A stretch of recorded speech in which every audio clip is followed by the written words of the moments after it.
알다가도 모르겠고 모르다도 할 것 같은 법 때문에 속 터지는 분들의 속을 시원하게 듣는 시간. 궁금할 법 하지. 요즘에는 이제 운동들 많이 하시죠. 건강 때문에 그렇습니다. 저도 6살 아들, 딸 쌍둥이만 생각하면 운동해야지 이런 생각을 매번 네. 하게 되는데 그러다 보니까 이제 지역마다 운동 관련 동호회도 꽤 활성화가 되고 있습니다. 신변은 운동 안 하죠? 저는 돈이 안 드는 운동만 하는 것 같아요. 이렇게 걷기? 집 주변에 산책을 주로 한다거나 아니면 집에서 이제 너티브 틀어놓고 홈트가 굉장히 종류가 많거든요. 네, 그거 열심히 합니다. 네. 네. 전 팀장은요? 근데 이제 주말마다 풋살 하거든요. 네. 네, 사람들끼리 모여서 풋살을 하는데 요즘에 보니까 이제 뭐 주변에서는 골프나 뭐 테니스 이런 거 치는 분들이 상당히 많더라고요.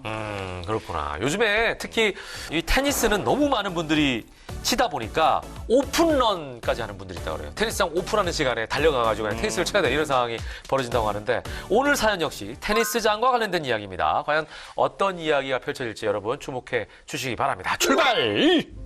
자. 우리 아파트의 주차장 부족 문제를 해결하기 위한 대안으로 입주자 회의에서 테니스장을 주차장으로 변경하자는 의견이 있었는데요. 전 세대의 75%에게서 찬성 동의서를 받았습니다.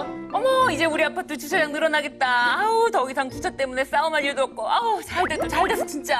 아, 공사부터 빨리 했으면 좋겠네. 이제 주차 공간 넉넉해지겠어? 주차장 부족 문제가 심각하던 태랑 아파트는 테니스장을 주차장으로 용도 변경하기로 결의하고 75%의 입주자 동의를 받아 테니스장 용도 변경 공사를 앞두고 있었는데요. 예상 밖의 일이 일어났습니다. 아니, 회장님, 이거 봤어요? 공문이 왔는데 우리 테니스장을 주차장으로 용도 변경 공사한다고 집길이랑 컨테이너 시설 철거하래요. 뭐예요? 이 사람들 안 되겠네. 아니, 누구 마음대로 우리 테니스장을 주차장으로 바꿔? 안 되겠어요. 우리 테니스회 회원들 이제 우리도 움직일 시간이에요. 가만 안 두겠어. 공문을 받은 테니스회 회원들은 결국 테니스장을 주차장으로 만들기로 한 입주자 대표회의 결의가 무효라는 소송을 내게 됩니다. 이보세요, 테니스 회장님. 우리 입주자 대표 회의 결의가 무효라니. 그게 무슨 말입니까? 무슨 말이긴요. 우리 테니스장을 멋대로 주차장으로 바꿀 수 없다는 말이죠. 이보세요, 회장님. 이미 입주자 75%가 찬성한 사안입니다. 벌써 결정이 다 됐다고요. 대표님, 법을 잘 모르시나 본데요. 운동시설은요, 2분의 1 범위에서 주차장으로 변경이 가능하거든요. 그리고 동의서도 그래요. 아니, 소유자가 아니고 임차인한테서 동의서를 받았다고요? 또 동의서에 소유자랑 서명한 사람이 불일치하는 것도 꽤 있다고 제가 들었어요. 그걸 무효 처리하면은 입주자 3분의 2 이상이 안 되는 거잖아요. 그건 동의서를 받다 보니까 나의 실수였던 거고요. 잘못 찍게 된 건 얼마 안 되는 거거든요. 그러니까 결과에 영향을 끼칠 정도 아니라고요. 이거 왜 이러셔? 어머머, 뻔뻔도 하셔라. 어쨌든 우리는 끝까지 소송해서 테니스장 지켜낼 거니까 그렇게 알아요. 야, 신변 테니스 좀 치나 봐요? 테니스 좋아하나 봐. 저는 어떤 회장 역할 딱 맞는 것 같아요. 너무 잘한다, 진짜. 끝까지 지켜낼 거예요. 나가! 그쪽 지역에. 자, 오늘도 사연이 만만치가 않습니다. 테니스장을 주차장으로 바꾸자는 입주자 대표들과 테니스장을 지켜내려는 테니스 회원들의 의견이 아주 팽팽합니다. 자, 공동주택에 살다 보면 테니스장이 아니더라도 이런 일이 비일비재할 것 같아요. 그러니까 보통 이제 뭐 네. 주차 문제, 네. 층간소음 문제 이런 것 때문에 법적 분쟁이 많이 일어나던데 네. 이렇게 이제 운동시설의 용도 변경 문제로 대립하는 경우도 있네요. 다 같이 이용하는 시설인데 이제 각자의 어떤 뭐 입장과 의견이 다르니까 이건 좀 곤란하네요. 그러니까. 근데 공동시설 관련해서는 사실은 입주자나 거기에 있는 분들이 잘 신경 안 쓰는 경우가 많거든요. 그러다 보니까 오늘 사연이 저는 더 기대가 되는데 아파트 테니스장 같은 공동주택의 운동 공간에 대해 법적으로 규정이 어떻게 되어 있죠? 우선 이 운동시설이 과연 필수시설인지 부대시설인지를 봐야 돼요. 그거에 따라 달라요. 필수시설은 용도 변경이 안 되거든요. 그런데 이런 운동시설은 부대복리시설에 속한다. 이렇게 규정이 되어 있어요. 그리고 또 한 가지 우리 사연에서 약간 생략이 되어 있지만 이 전체를 주차장으로 바꿀 수는 없는데 중간에 사실은 조경시설을 운동시설로 변경하는 결의를 또 한 번 했어요. 그래서 운동시설 자체가 없어지는 것은 아니에요.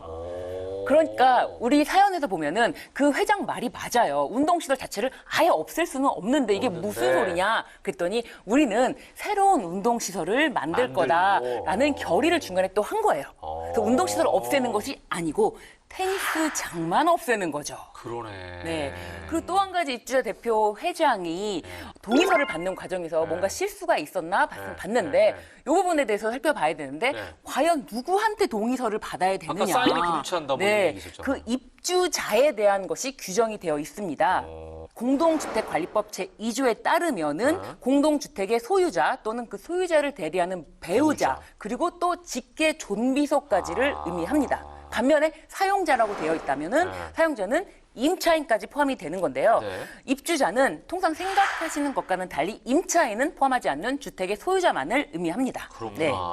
오케이. 그러면은 이번 사연은 보니까 그 입주자 대표에서 이거를 의결했고 75% 이상의 동의도 받았으니까 이거 뭐 주차장으로 바꾸는 데 별 문제가 없어 보이는데 근데 이제 아까 테니스회 회원들이 주장한 게 있잖아요. 동의서 받는 과정에서 문제가 있었다. 그 만약에 이 소유주하고 동의서에 그 서명한 사람이 다르다. 이건 좀 무효 처리해야 되는 거 아닙니까? 그러니까 실제로 테니스 회원들의 주장이 받아들일 수 있는 거예요? 이게 실제 있었던 일인데요. 이 법원에서 보건데 입주자 대표회의 결의가 이 공동주택 관리 법령을 위반했다고 보기 어렵다라고 판단했어요. 결과적으로는. 그래서 살펴보면 이 주민투표 절차상 과연 이 투표가 무효에 이르게 할 정도의 어떤 의결 정족수를 결의한 것인지를 봤는데 그 정도가 결여된 것은 아니다. 그리고 동의서에 사인이 다르다라고 했던 부분은 아파트 소유자의 배우자라든지 직계 존비속이라든지 이렇게 서명이 소유자와 다르게 되더라도 입주자에는 포함이 되기 때문에 이거는 유효한 투표다라고 인정이 된 거죠. 그러네. 맞습니다. 네. 그러니까 이번 사연처럼 요즘에는 아파트 그 공용 공간 두고서 분쟁이 좀 많더라고요. 그 지난 여름이었잖아요. 경기도의 한 아파트에서 한 입주민이 공용 공간에다가 엄청 큰 수영장 설치해가지고 그것도 문제가 됐었거든요. 그러니까 그 사건으로 이제 입주자 대표회를 통해서 그 입주인을 퇴거해야 한다. 뭐 이런 얘기도 나왔다고 하는데 입주민 자체를 퇴거할 수 있는 건가요? 그거는 이제 그만큼 너무 이기적인 사람이 우리 아파트의 공동주택에 살 수 없다라는 어떤 강력한 표현이겠지만 법적으로는 안 되는 거죠? 그렇죠. 그러니까. 퇴거를 시킬 수는 없겠지만 그럼에도 불구하고 공용 부분을 단독으로 점유하는 거잖아요. 그런 것은 불법 점유이기 때문에 그런 점유에 대해서는 철거를 시킬 수가 있는 거죠. 네, 이렇게 보시면 되겠습니다. 요즘에는 그 아파트가 아니잖아요. 단순하게 그냥 사는 게 아니라 그 안에서 문화적인 공간까지 다 공유한다는 개념이 이제 많이 생기다 보니까 앞으로 이런 분쟁이 그러다 보면 많이 늘어날 것 같기도 한데 이럴 때 법적으로 어떻게 대응하는 게 바람직할까요? 아무래도 이 공동주택이다 보니까 이 분쟁이 일어날 때는 그래도 그 구성원들 간에 이 절충점을 찾는 것이 가장 중요한데 입주자가 아닌 외부인이 그 입주민들의 이용하는 시설에 함부로 들어가게 된다. 이런 경우에는 대법원 판례를 고려해 보건대 건조물 침입죄까지 성립될 가능성이 있기 때문에 이 외부인들이 아파트의 공용 시설을 이용하는 것은 입주자 대표 회의와 반드시 논의해 볼 문제이다라는 말씀을 드릴게요. 그러네요. 예. 자, 아파트나 빌라 등을 대부분 이제 공동주택이라고 표현을 하죠. 공동주택이란 말 그대로 함께 사는 주택을 이르는 말 아니겠습니까? 앞으로는 이런 법적 분쟁 없이 공동주택이 이웃과 함께 더불어 사는 공간이 됐으면 좋겠다라는 바람을 가져봅니다. 자, 오늘 공구법에서 아파트 입주자 범위에 대한 이야기를 했지 않습니까? 임차인을 포함하지 않은 소유권자나 그 배우자, 직계 존비속만 입주자로 간주하고 입주자 투표에 참여할 수 있다고 했는데 임대주택이 혼합돼 있는 혼합주택 단지의 임대주택 거주자도 이제 입주자 대표 회의에 참여할 수 있게 된다면서요? 네, 이 서울시가 이 서울시내 아파트 민원과 네. 관리상 보완점을 반영한 제16차 서울특별시 공동주택관리규약 준칙 개정안을 시행한다고 밝혔는데요. 이 분양세대와 임대세대가 함께하는 이 혼합주택 단지에서 임대주택 거주자는 임대사업자로부터 이 권한을 위임받은 범위 내에서 입주자 대표 회의와 단지 관련 운영과 이 관련된 사항을 공동으로 결정할 수 있게 됐습니다. 그렇구나. 그러니까 그동안 임대주택 거주자들이 사실은 그 자신의 의견을 내지 못해서 답답한 부분이 있었거든요. 그렇죠. 이번 준칙 개정으로 좀 거주자들의 의견이 좀 충분히 이분들의 의견이 반영이 됐으면 좋겠다는 생각입니다.